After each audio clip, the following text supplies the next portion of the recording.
Bossing, tigilan mo na. Huwag ka na magpakabaliw sa isang babaeng alam mong hindi magiging sa'yo kahit kailan. Oh no! Daming babae dyan. Hindi lang siya, di ba? Huwag ka magpakabakaliw sa kanya na...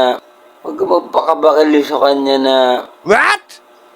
Huwag ka magpakabaliw sa kanya dahil siya... Nasanay siya sa...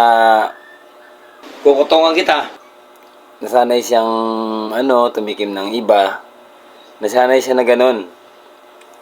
Kumbaga hindi niya pinapahalagahan yung mga taong nagmamahal sa kanya. May balik din yun. Oo, pre, sabi ko sa iyo, may balik din yun. Kaya, iwanan mo na, bitawan mo na yan, pre. Huwag ka na magpakabaliw na ko. Sira ka na ng ulo, di ba? Payong kaibigan lang, pre. Payong kaibigan. Wow!